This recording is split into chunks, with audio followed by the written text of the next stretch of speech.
지난주에 우리가 배운 게 질량 보존 법칙이었잖아요. 질량 보존 법칙 같은 경우는 물리 변화, 화학 변화 둘 다 어땠다? 둘 다 모두 성립이 되었다. 그죠? 오늘 우리가 배우는 거는 일정 성분비의 법칙이에요.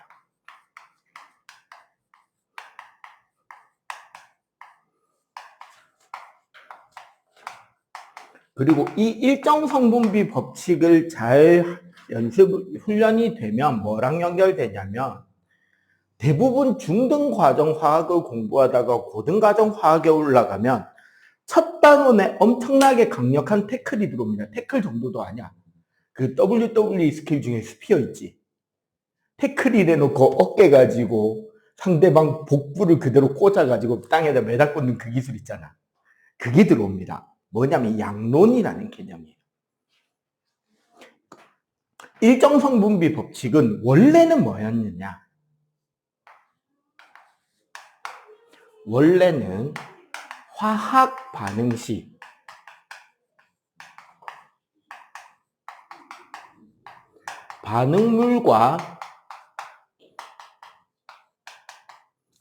반응물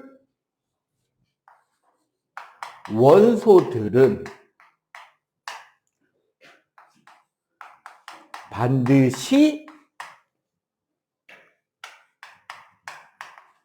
일정한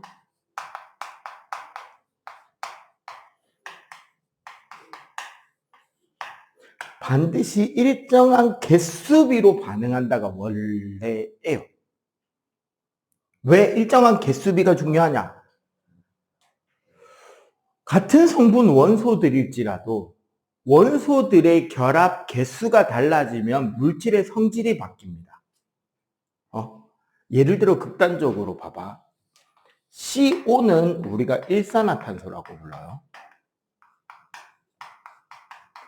얘는 몇 대 몇으로 결합한 거야? 탄소와 탄소가. 한 개 1대1이지. CO2는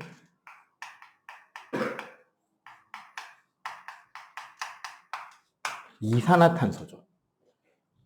이게 그 일산화, 이산화가 무슨 뜻인지 알겠지? 얘는 우리가 숨 쉴 때 날숨에 이제 섞여 나오는 기체고, 얘는 우리가 들이마시면 죽는 기체입니다. 그죠? H2O는 우리가 알고 있는 물질이잖아. 물. 근데 H2O2는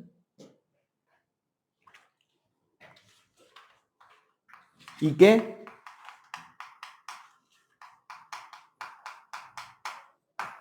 과산화수소예요. 우리 그 소독약. 화합물 아니더라도 심지어 봐봐. O2는 뭐예요? 문제집 이름이 뭐다? 산소잖아. O3는 뭔지 몰라? 얘가 오존이에요.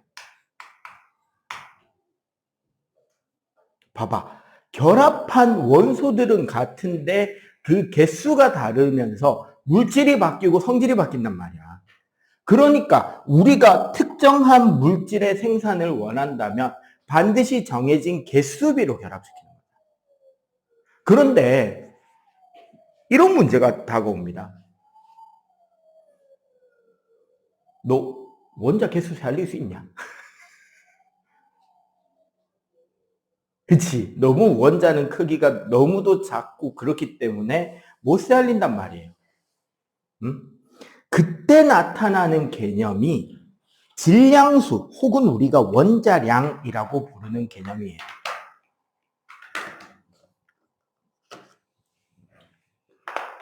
그래서 나타나는 개념이 원래는 우리가 이제 질량수라고 하고 이 질량수끼리의 비율을 탄소를 중심으로 해가지고 그 비를 계산해 놓은 거를 원자량이라고 하는데 사실상 거의 같은 뜻으로 써도 됩니다. 이거는 이제 뭐랑 연결되냐면 우리 원자는 구성하는 입자가 양성자와 중성자와 전자로 구성되잖아. 얘네들의 전하량은 어떻게 되죠? 보통 우리 양성자는 플러스 1 혹은 원래 플러스 1이죠. 전자 한 개분만큼 플러스. 전자는 그치 마이너스 1이. 중성자는 0이죠. 그러니까 중성자잖아. 그에 비해 질량비는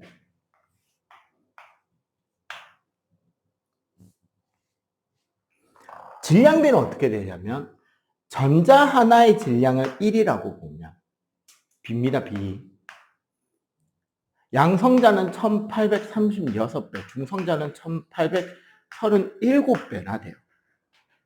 졸라 무겁단 말이지. 그래서 우리가 얘를 1이라고 친다면 얘도 뭐가 돼버리죠? 사실상 1이 되지. 그때 얘가 뭐가 돼버린다? 0이 돼버린다. 거의 1800분의 1이니까. 그래서 여기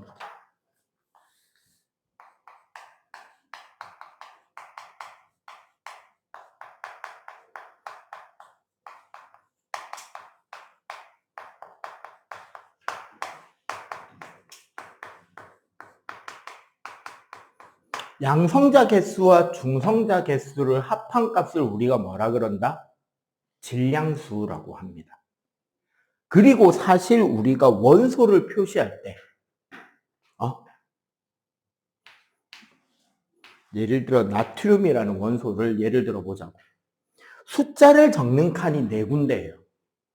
요 밑에, 요 위에, 요 뒤에, 요 아래에, 앞에, 여기는 우리가 뭔지 알지? 개수죠. 개수 말고 숫자 적는 칸이 4칸이란 말이야. 각각 뭘 적냐면, 자, 여기가 원자 번호 자리예요.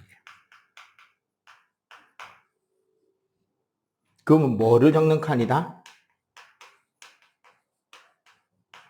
양성자 개수. 그리고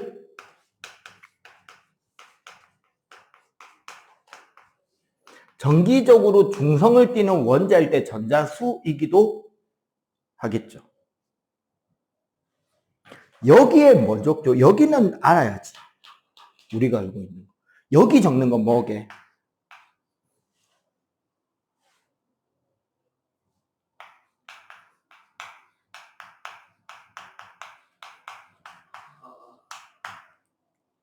이온 전하량을 적는 거지. 정확하게는 어떻게 되겠다? 양성자수 빼기 전자수죠. 0이면 생량.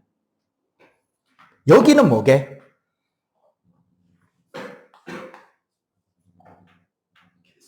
네. 결합개수 혹은 결합개수의 비율을 적는 거. 1이면 생략이죠. 그리고 바로 요 자리가 뭐가 들어가는 자리다? 질량수가 들어가는. 양성자 더하기 중성자 개수. 그러면은 우리가 보통 나트륨은 11에 23이 된단 말이야.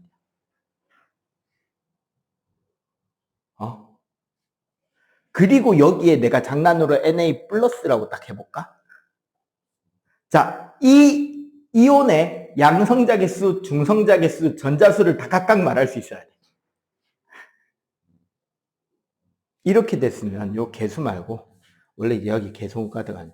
자, 이 얘의 양성자수, 중성자수, 전자수는 각각 몇 개씩이다?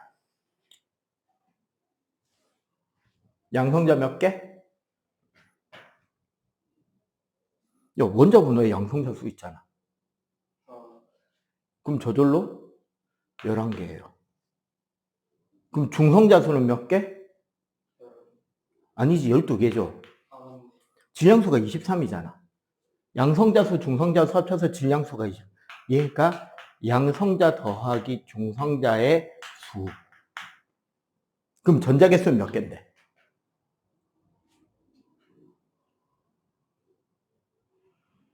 양성자수 빼기 전자수가 플러스 1이라고. 네, 10개예요. 그럼 여기서 실제로 이 나트륨 이온의 질량수가 23인 거잖아. 그래서 결국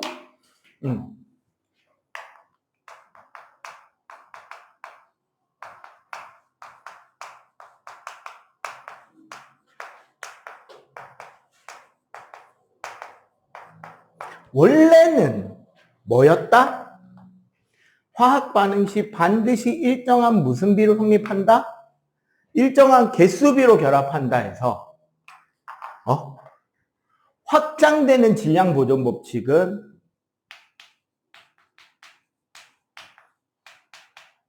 반응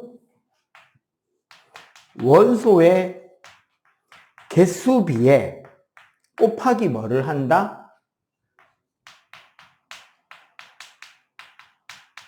질량수를 곱하게 되면 뭐로 바뀐다?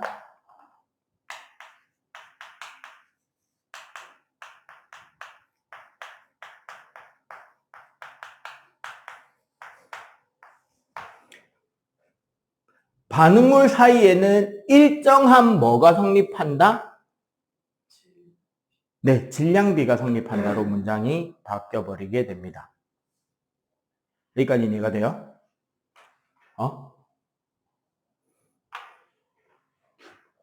그래서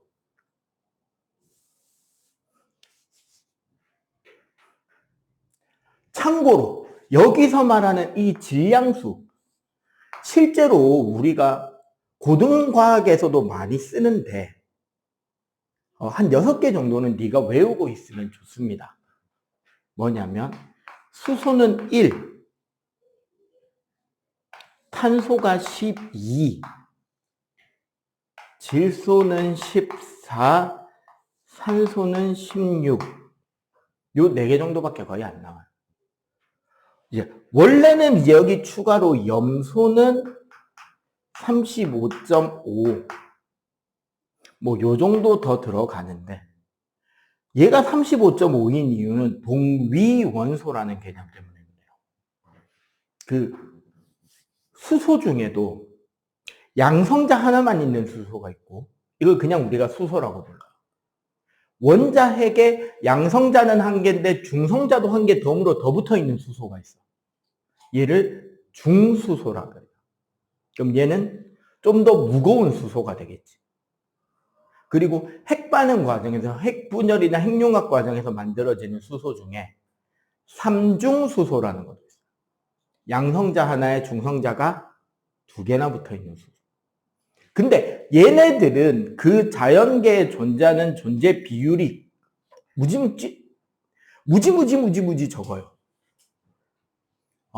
그래서 평균 우리가 질량수 원자량을 낼 때 평균값의 비를 계산하는 건데 다른 애들은 그런 동위원소의 비율이 너무 작기 때문에 숫자에 영향을 거의 안 준단 말이야.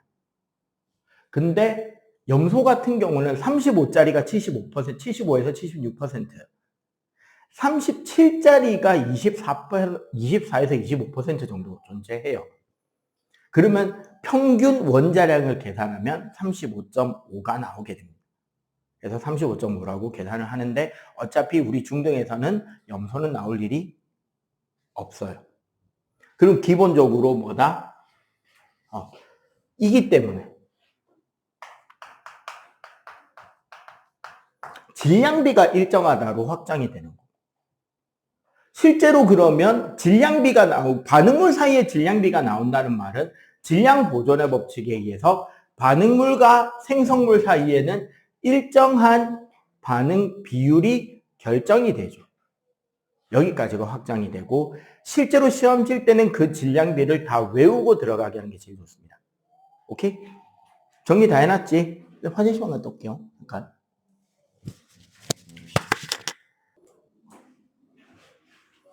자, 봐봐. 응? 맨 먼저 나오는 게 물이죠. 물, 이산화탄소, 암모니아. 자,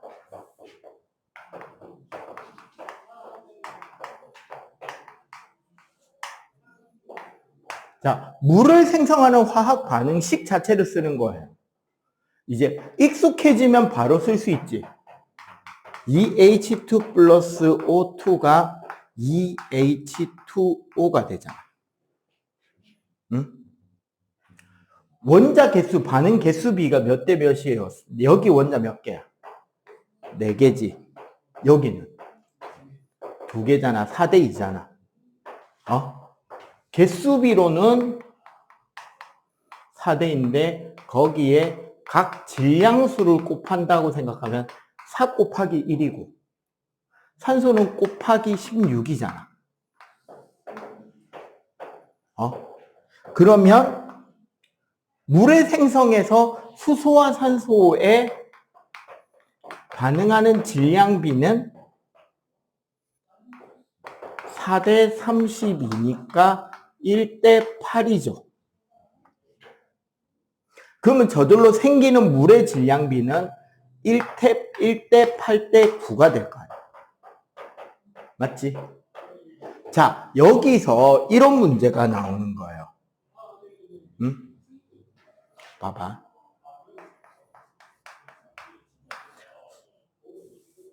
수소가 20g 있고, 산소가 80g 있었다고 치자고. 응? 응? 반응물에 수소 20g, 산소 80g을 반응시켜서 수증기를 만든다면, 물을 만든다면 총 몇 g이 반응이 될 거냐. 근데 중요한 건 반응물의 반응비가 몇 대 몇이다? 그렇지. 그러면 수소를 만약에 20g 다 반응을 시키려면 산소는 몇 g이 필요해요? 그렇지. 160인데 80밖에 없잖아. 그러면 이건 안 되잖아. 그러면 산소를 80g 반응을 다 시키려면 그치. 수소는 10g만 반응하면 되고 그럼 수증기는 몇 g이 생긴다는 소리야. 질량 보존 법칙에 따라서 90g이 생성되겠죠. 그러면 이렇게 해서 반응이 끝나면 자, 반응 전, 반응 후가 되면 수소가 몇 g이 남는다? 그치. 수소가 10g이 남고 산소는 다 썼죠. 그리고 뭐가? 물이 90g이 생성되었다는 것을 알 수 있다는 거죠. 이렇게 반응을 한다고. 이해가 돼? 그러면 거기 책에 나오는 거 하나 더. 이산화탄소.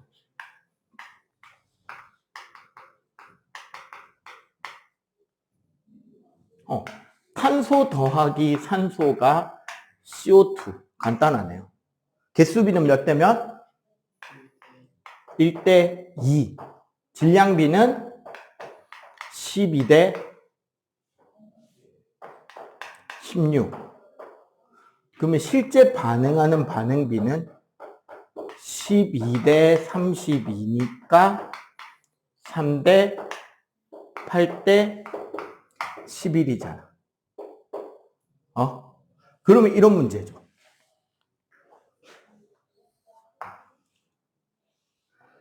탄소 12g에 충분한 산소.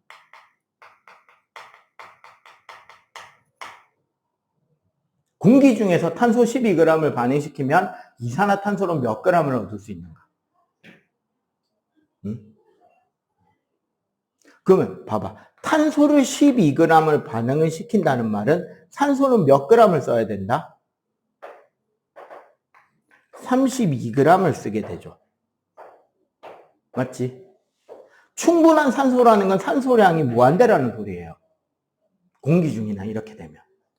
그러면은 생성되는 이산화탄소는 12, 30이니까 44가 되겠지. 그러면 여기서 생긴 이산화탄소량은 몇 그램? 44g이 된다. 이렇게 정리가 된다는 거죠. 표로. 암모니아 같은 경우도.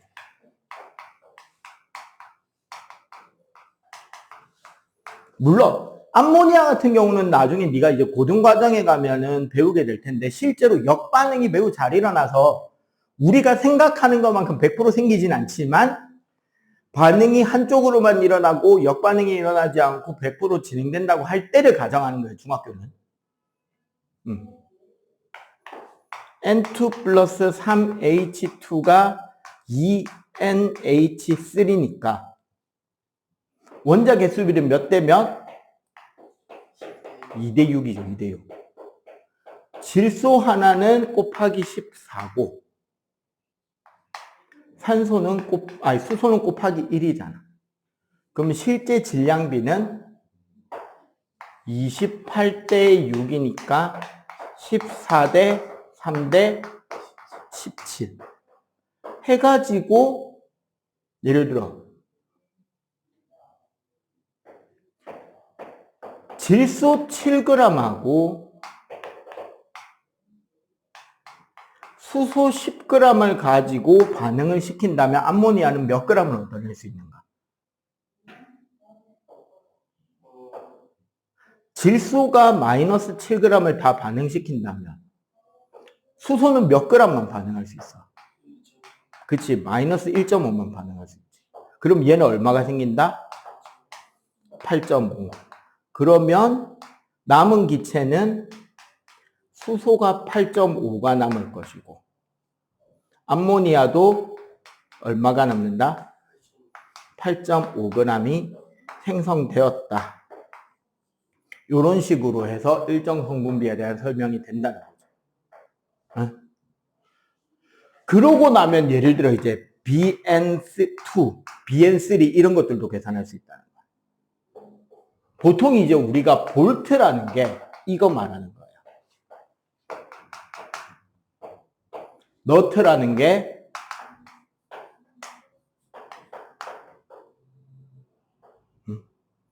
해가지고 BN2면 얘 하나 5g, 얘 하나 2g이라고 치면 그러면 B 플러스 2N이 BN2잖아.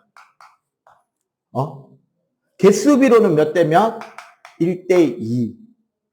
얘는 하나가 5고 얘는 하나가 2니까 실제 반응 질량비는 몇 대 몇? 5대 4대 9의 반응비를 가지겠죠.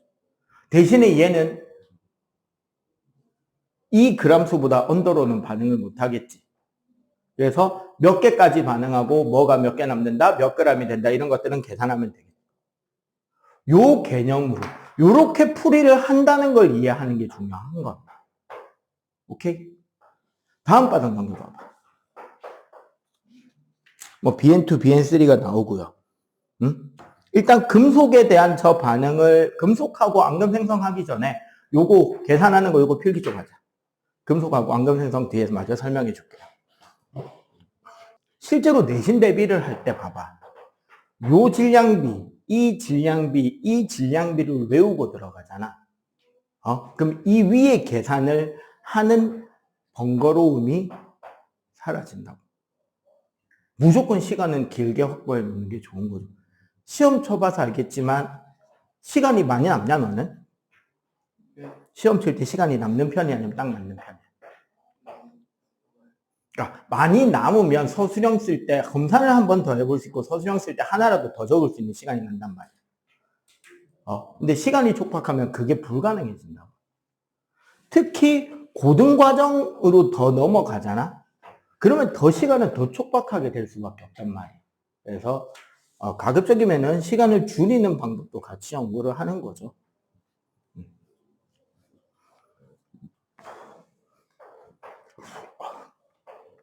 그래서 이제 그 다음에 나오는 거. 사실은 이제 시험 기간이 되면 다 외우고 들어가게 하는데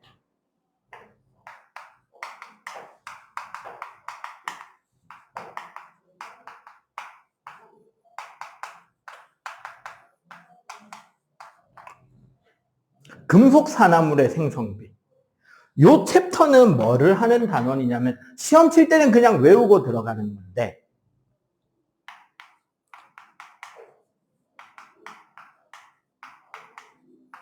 반응의 질량비를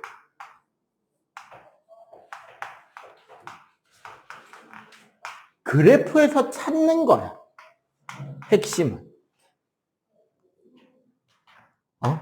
그러니까 몇 대 몇 대 몇 반응인지만 찾으면 돼. 여기서 조심할 건 실제로 예를 들어서 EMG 플러스 O2가 EMGO, 마그네슘의 연소 반응이거든요.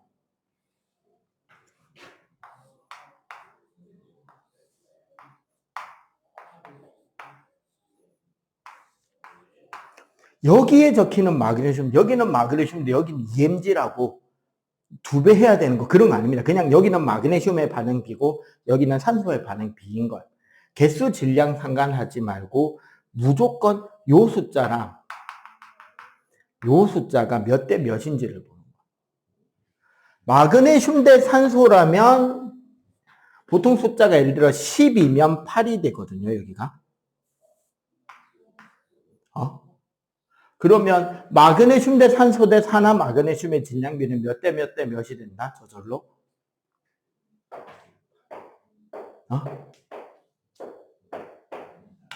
12대 8이니까. 네. 3대 2대 5의 비율로 반응한다. 이 이야기를 하는 거야. 그러면 저절로 이거 말고 다른 그래프에 이게 나온단 말이야. 여기가 mg고 여기에 mgo가 될 때 숫자 맞추기야. 여기가 15야. 그럼 여기는 얼마가 나와야 되게? 20. 네, 25가 나오면 되는 값입니다. 요런 점만 찾으면 된다고. 그리고 하나 더.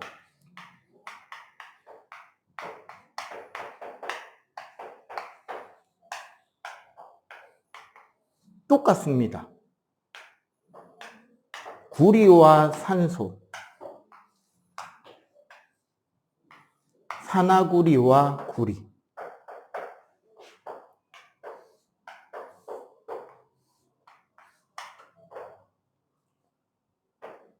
얘가 4일 때 여기가 16이 잡히거든. 그러면 여기가 20일 때 얘 얼마게?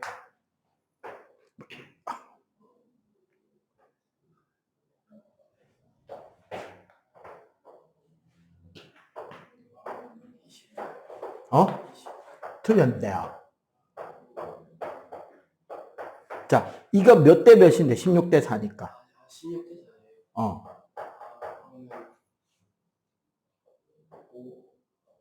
몇 대 몇 대 몇? 4대 1대 네.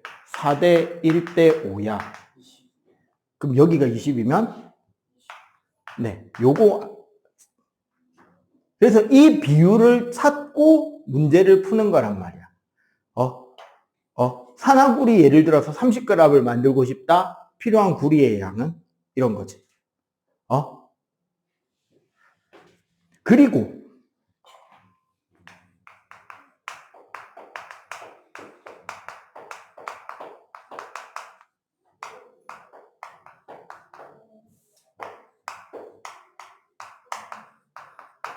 요거는 조심해야 되는 겁니다.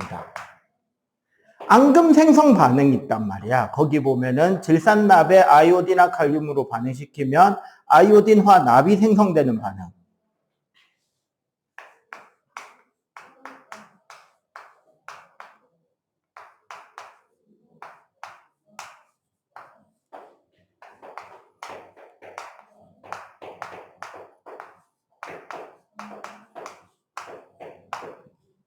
질산납과 아이오딘화 칼륨을 반응시키면 아이오딘 화납 노란색 앙금이 가라앉고 질산칼륨이 생기는데 화학식량, 그러니까 아까 말한 원자량을 합해서 만든 화학식의 총 질량량 B, 얘랑 KI가 2대 1이거든요. 근데 반응 개수비가 1대 2잖아.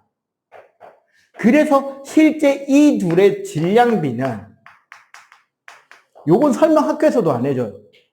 아이러니하게 딱 1대1이 됩니다.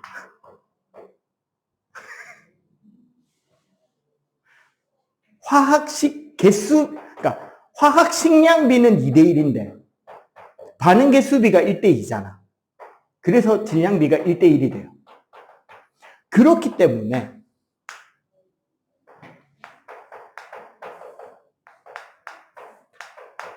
농도가 같은 묽은 용액의 부피비도 몇 대 몇이 된다? 1대1이 돼. 퍼센트 농도를 같게 맞춘 묽은 용액의 부피비가 1대1이 됩니다. 그래서 어떻게? 보통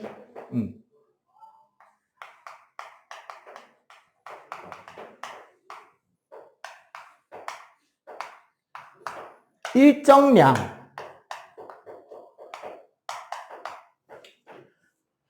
아이오딘이나 칼륨 6ml에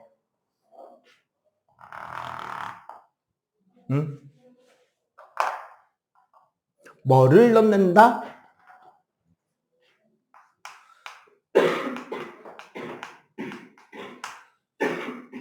질산납 용액을 2, 4, 6, 8, 10을 넣는다면 어디서 반응이 완전히 딱 맞아 떨어진다? 여기가 1대1이죠. 맞지? 그러면은 앙금의 그래프가 어떻게 올라간다? 이렇게 올라가. 그리고 여기서는 더 이상 올라간다? 못 올라가지. 일정하게 간다는 거죠. 그 말은 요 앞에서는 뭐가 부족한 거다?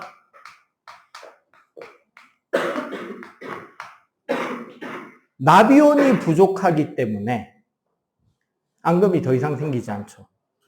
요 뒤에는 아이오딘이 부족하기 때문에 요렇게 앙금이 늘어나지 못한다는 거지. 여기는 딱 반응의 종결이 일어나는 곳이라는 거. 그래서 일단 일정 성분비 법칙은 반응비가 몇 대 몇 대 몇이냐를 찾아낼 수 있느냐가 첫 번째 포인트가 되는 거고, 조심해야 되는 건 얘는 물리 변화에서 적용이 되나요? 물리 변화는 적용 안 되죠. 예를 들어 이런 거야. 선생님 집에서 선생님이 밥을 할 때는 나는 대충 똑같이 맞춰요. 늘 쌀 3홉에 나머지 그 쌀 때는 홉 도구 있잖아. 여기에 찹쌀 3분의 1, 납작뿌리 3분의 1, 요즘에는 선생님 집은 수수 넣어 먹으니까 수수하고 흑미 섞어서 3분의 1을 맞춰서 4홉으로 해가지고 쌀을 씻어 밥을 한친다. 근데 쌀을 3홉 대신에 2홉을 넣든지 뭐 예를 들어 수수가 다 됐으니까 수수를 빼고 넣는다고 밥이 안 되는 건 아니잖아. 어차피 자꾸 밥. 왜? 그거는 화학 반응, 물론 쌀이 있는 건 화학 반응이지만 밥을 할 때 내가 쌀이나 보리랑 찹쌀이랑 섞어 넣는 거는 혼합물이잖아요. 내 맘대로 넣어도 상관없잖아. 맞지? 그렇기 때문에 비율이 칼같이 정해지진 않는데 화학 반응에서는 어때야 된다? 반드시 그 질량 비율이 딱 정해진 만큼까지만 반응할 수 있는 거지. 왜? 일정한 개수비로만 반응해야 돼. 알겠어요? 요거 마저 필기 정리를 하고, 요 앞에, 어디 갔냐. 요거 풀고, 요거 있지, 요거. 132까지 풀어.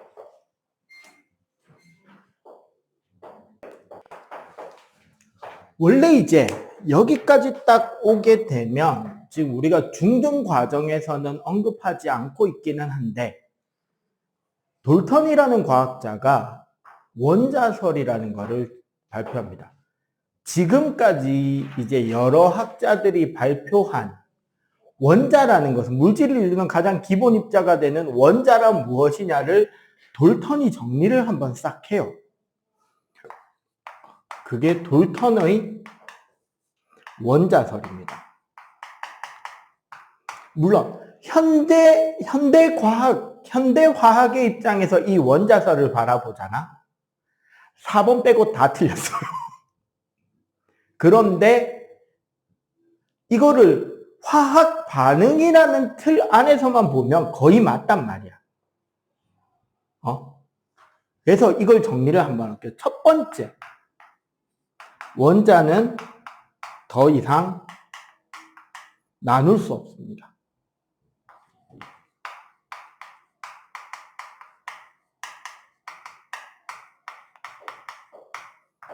진짜 못 나누나? 나누잖아. 핵과 전자로 나누고 핵도 양성자, 중성자로 나누잖아. 근데 적어도 돌턴 당시에는 핵, 전자 이런 것들에 대한 개념이 없던 시대니까 그냥 중성의 입자로만 봤단 말이에요. 원자는 더 이상 나눌 수가 없는 거예요. 두 번째, 같은 원소인 원자끼리는 크기, 질량, 성질이 같다. 이것도 틀렸죠. 아까 말한 동위원소라는 개념이 발견되면서 수정된 겁니다. 세 번째, 화학 반응 시 요게 붙으면 이건 참이에요. 이게 안 붙으면 수정될 수 있는 내용이에요. 뭐냐면 원자는 생성되지 않고 소멸되지도 않고 다른 원소로 변환되지 않는다. 질량 보존 법칙에 대한 이야기예요. 화학 반응 전후에 원자가 바뀌지 않기 때문에 질량은 그대로 보존이 된다. 그런데 3번은 어떻게 수정이 되죠? 현대의 과학 입장에서는 핵반응이라는 게 있잖아. 우리 원자력 발전의 핵분열이나 태양에서 일어나는 핵융합 반응. 이거는 사실은 핵반응은 물리학적 반응이에요. 그럼 원소가 바뀌어버리죠. 에너지가 출입되면서. 그런데 적어도 화학 반응이라는 틀로 가둬버리면 3번은 무조건 성립이 되는 거잖아. 그리고 네 번째, 역시 화학 반응 시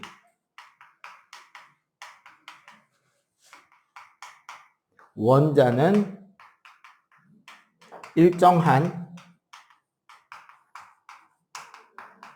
개수비로 반응한다. 일정 성분비 법칙이다, 그지? 요까지가 적어도 돌턴이 발표했을 당시에는 이건 맞다라고 해서 원자론으로까지 부를 뻔한 상태예요. 그런데 이쯤에 이름이 좀 특이해요. 게이리삭이라고 하는 학자가 그럼 부르면 게이가 되겠죠. 리삭이 성씨일 테니까.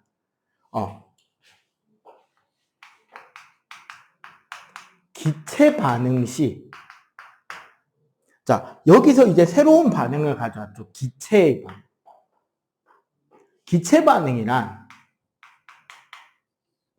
반응물과 생성물이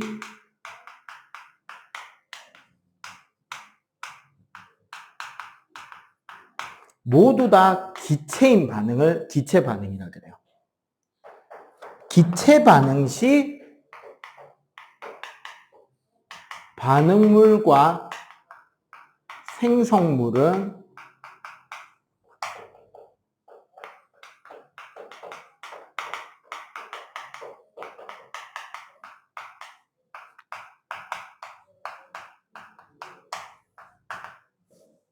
자, 새로운 개념이 나타났습니다. 기체 반응을 시키면 반응물과 생성물이 일정한 부피비를 가지더라라는 실험 결과를 가지고 와요. 근데 이게 돌턴의 원자설과 조합이 되면서 문제가 되기 시작합니다. 왜 문제가 되냐면 사실 우리는 지금 중2 때 배운 개념들 중에 하나를 잠시 잊어야 됩니다. 뭐를 잊어야 되냐면 분자라는 개념을 잊어먹어야 돼요. 특히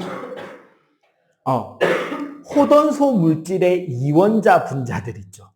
수소, 질소, 산소. 얘네들이 H2N2O2가 아니라 HNO로 존재한다고 생각해요. 원자로, 기체는 원자로 존재하고 있는 거야. 독립된 원자로. 그렇게 해버리면 무슨 문제가 되느냐?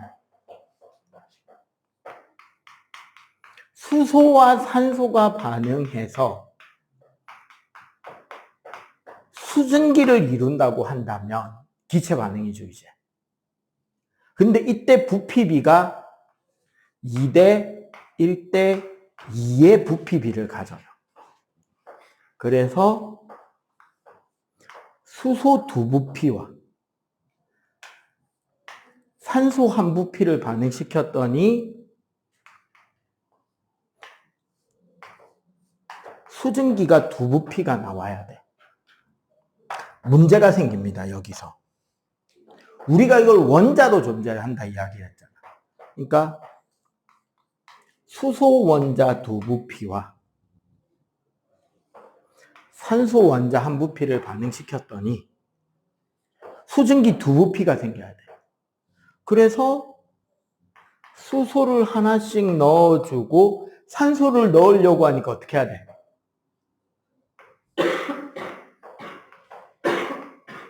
이거 뭐 냉면집 계란도 아니고 산소 원자를 어떻게 해야 된다? 반으로 쪼개서 넣어야 되죠. 근데 이게 무슨 문제가 있어?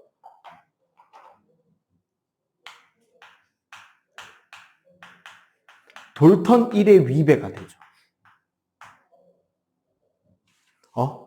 그렇다고 이렇게 해버리면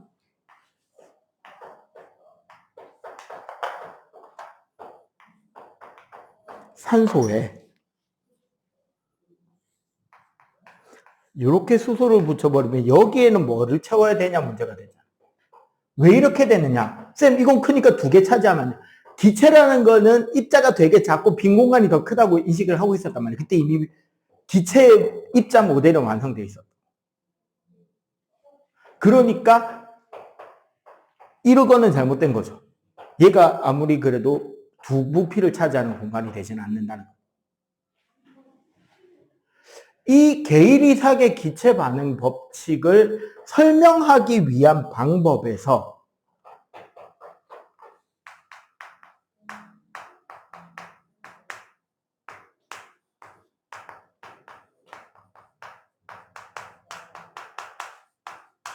아보가드로가 분자라는 개념을 가지고 있습니다.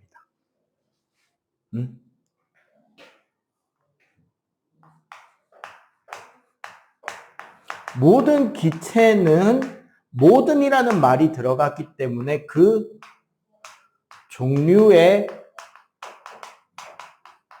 상관하지 않고 온도와 압력이 일정할 때 템퍼레처하고 프레셔죠. 같은 부피 속에 같은 개수의 분자라는 입자를 지닌다라고 하면서 분자는 원자가 결합해서 만들어지는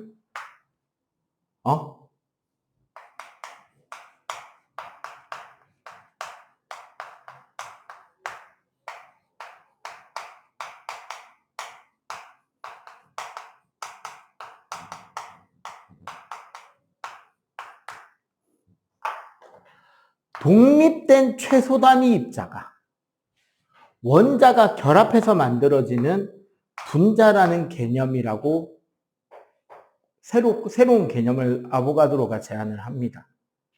그렇게 해서 아보가드로 가설에 맞게 이 반응식을 새롭게 모델링화하면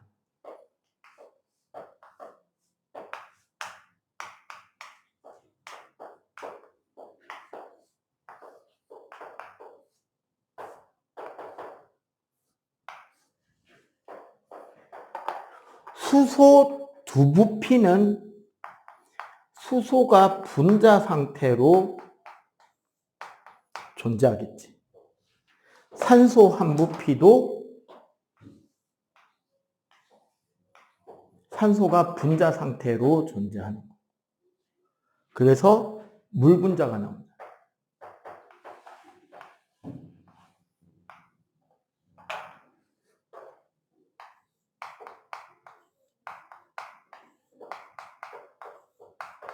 이렇게 되잖아요. 그리고 이렇게 해서 만든 이 모델을 화학식으로 쓰게 되면 봐봐. H2가 2개고 O2가 1개고 그랬더니 H2O가 2개가 되고 이렇게 하면 일정 성분비, 질량 보존, 기체 반응 법칙 셋 다 만족이 되는 모델이 되죠.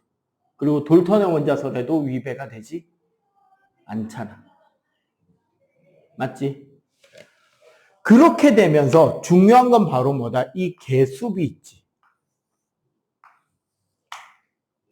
여기서 우리가 알 수 있는 거는 개수의 비율은 뭐랑 같다? 반응에 참여하는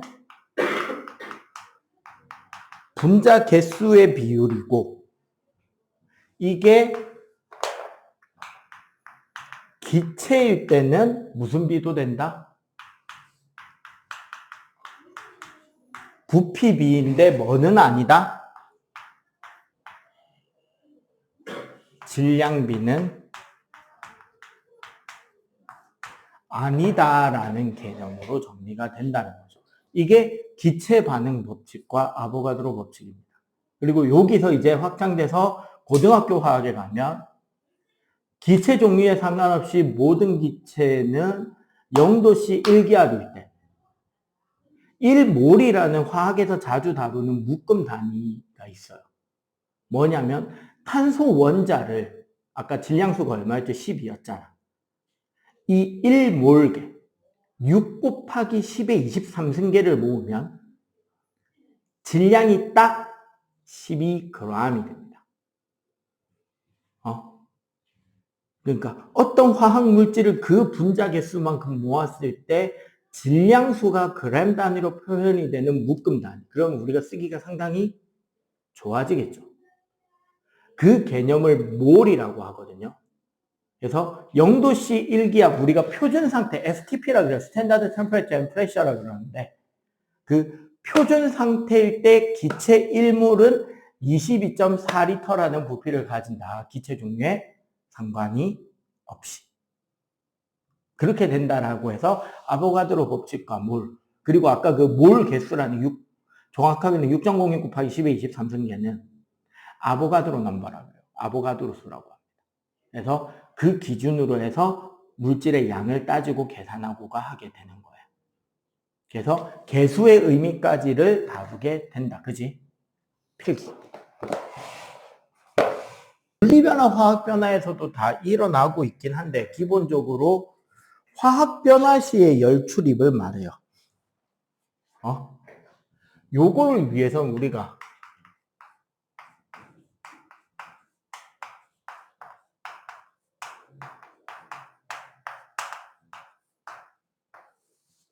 개와 주위라는 개념을 좀 다시 잡고 가면 좋을 것 같아. 그때 우리 그 질량 보존 법칙을 한번 이야기를 했잖아요. 결국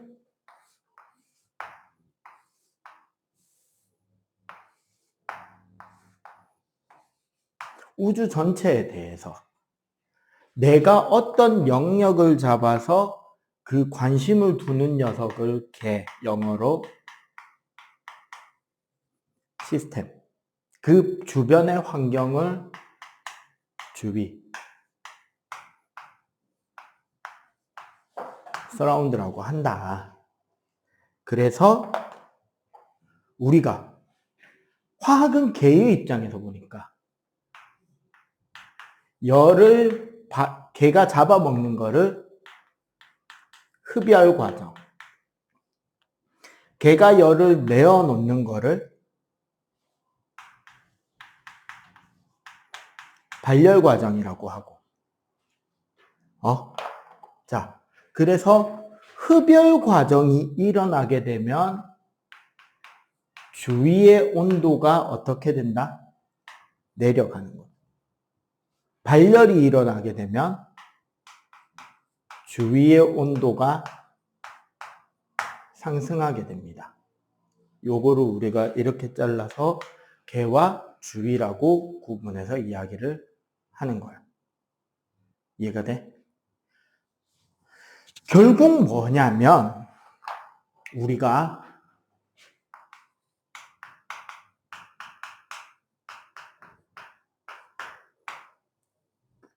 화학 에너지라는 관점에서 접근을 하는 거예요. 화학 에너지란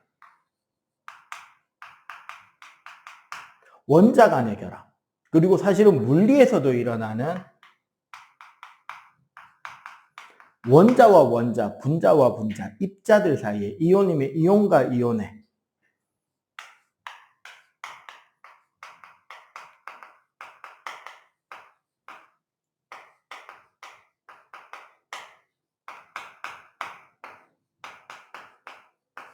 그 결합의 에너지가 저장이 된단 말이죠.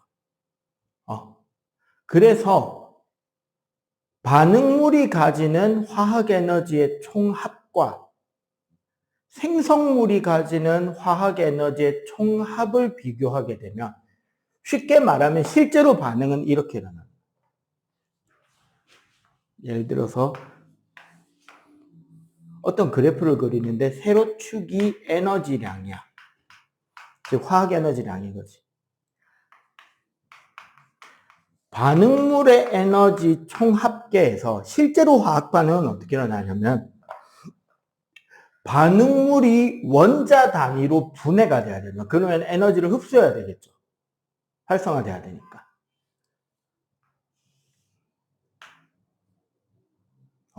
그리고 얘네들이 생성물로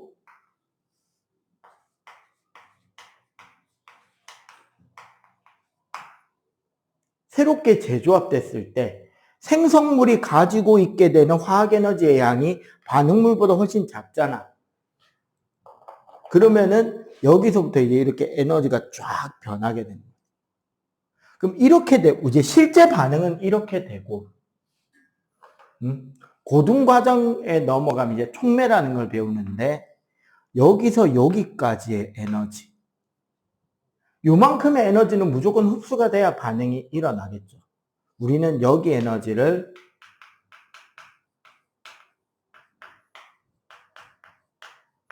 활성화 에너지라고 하고, 반응물과 생성물의 에너지 차이, 여기를 반응열이라고 해요. 지금은 반응물이 에너지가 많고 생성물이 에너지가 많잖아. 그러면 결국 이만큼의 반응열이 열 에너지가 방출이 되는 변화가 일어나겠죠. 어떤 것들이 이렇게 일어나는 반응일까? 이게 발열 반응인 거지.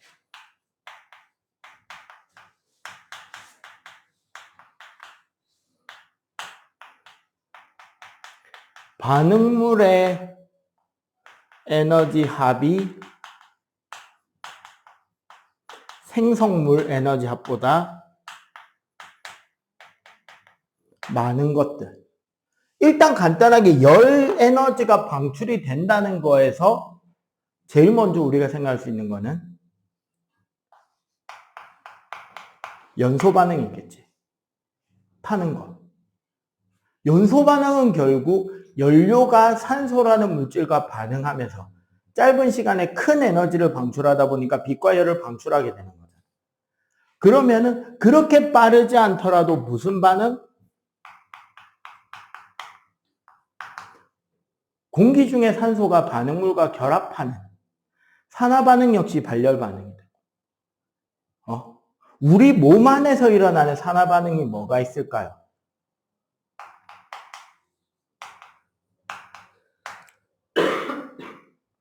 호흡도 산화 반응이잖아. 소화도 산화 반응. 그리고 보통 이제 우리가 발효, 미생물에 의한 발효, 이것도 대부분은 발열 반응이 돼요.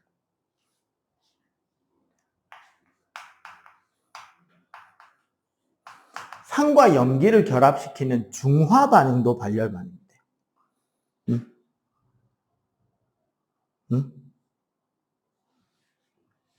요런 것들이 이제 대부분 발열 반응인 거죠. 그래서 이렇게 되면 어떻게 된다? 안정화된 생성물이 만들어지고 주위의 온도가 상승하는 것으로 우리는 이야기를 할 수 있는 거고, 그지? 그럼 반대로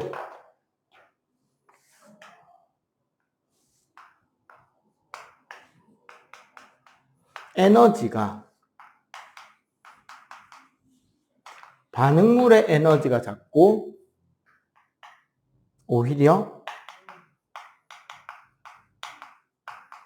생성물의 에너지가 더 높을 경우, 그럼 얘는 실제 화학 반응은 이렇게 일어나게 돼.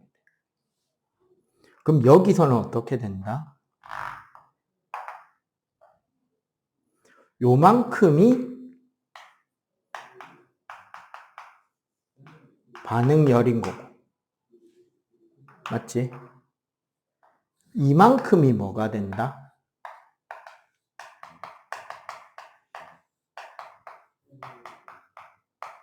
반응이 일어나는데 필요한 활성화 에너지가 되겠지. 결국 이 반응열만큼 뭐를 해야 된다?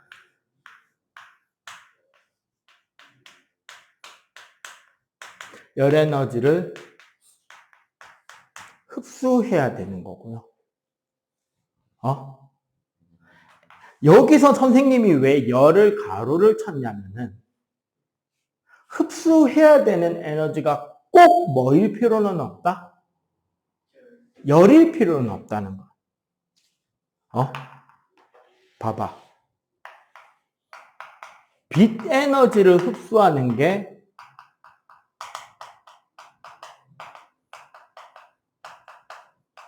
광합성이나 광분해.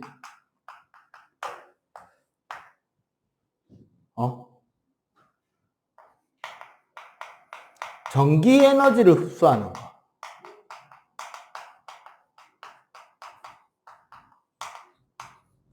물의 전기분해. 그 다음에 열 에너지를 흡수하는 거. 열분해가 있어요. 우리 베이킹소다 있지. 그 달고나 만들 때. 베이킹소다 같은 게 대표적인 열분해 물질이에요. 탄산수소 나트륨이라는 물질인데 열을 가하면 탄산나트륨과 물과 이산화탄소로 분해가 됩니다. 그리고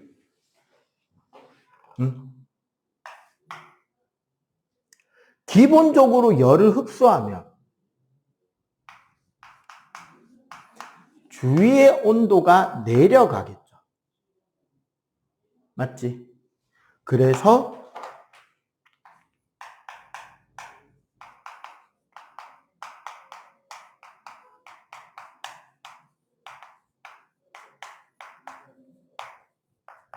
대표적으로 소금이 물에 녹을 때 온도가 내려가요. 왜냐하면 이온 결합으로 똘똘 뭉쳐져 있는 애들이 이온으로 분리가 돼서 운동을 시작하려면 활성화되잖아. 그 과정에서 열을 흡수합니다, 조금. 근데 조심할 거. 황산이 물에 녹일 때는 발열 반응. 진한 황산을 희석합니다. 그리고 재밌는 게 이건 딱 한 가지 이온 때문에 그런 건지는 모르겠는데 우리 땡땡 암모늄이 들어가는 반응들이 있다고요. 책에 보면. 염화 암모늄과 황산 바륨의 반응. 이런 것들이 좀 적혀 있을 거예요. 책에 봐봐. 뭐 적혀 있냐? 염화 암모늄하고 수산화 바륨. 또 두 개인가 있을 거거든. 질산 암모늄 물이랑 질산 암모늄과 물. 이렇게 되면 온도가 급격하게 내려가면서 뭐를 하게 된다? 거기 보면 비커나 주위에 이제 젖어 있는 물이 얼어붙게 된다. 요런 이야기들이 나오는 겁니다. 그럼 이런 열 에너지가 출입되는 반응들은 그냥 이런 반응이 있다로 스톱을 하는 게 아니라 뭐를 할 수 있다 이런 걸 이용해서 우리 실생활이나 다양한 곳에서 응용해서 사용을 하고 있단 말이죠. 대표적으로 여기에 해당하는 거 우리 핫팩. 핫팩을 뜯어보면 기본적으로 열 에너지를 머금을 수 있는 돌가루들이 있고요. 그리고 실제로 철가루가 들어있습니다. 녹슬지 않은 철가루가. 그리고 이 철가루가 산소와 만나서 반응을 촉진할 수 있도록 촉매제가 조금 들어있어요. 숯가루가 좀 들어있던가 그래. 그래가지고 마찰에 의해서 반응이 시작하게 되면 철가루와 산소가 결합하면서 녹이 스는 산화 반응이 일어나게 되고 그 과정에서 열이 발생하고 그 열을 안에 같이 넣어놓은 돌가루들이 열을 머금어주면서 연료량이 커지니까 온도 변화를 적게 오랫동안 따뜻함을 유지시키는 반응이 된다. 그 다음 운동하다가 다쳐봤으면 알까요? 우리 깁스, 캐스트 있죠? 석고 캐스트 하면은 굳어질 때 따뜻해지지. 그거도 발열 반응이에요. 또 뭐 있을까요? 그러다 보니까 요즘 이제 전 세계에 전쟁이 지속되고 있는데 전투 식량에도 요즘은 사용을 합니다. 이 발열 반응 자체가. 이제 아주 옛날에 원시적인, 그러니까 아주 옛날에 전투 식량은 진짜 밥을 해 먹었고, 근데 밥을 해 먹기가 쉽지 않을 수도 있잖아. 그러자 나온 게 뭐가 나왔냐면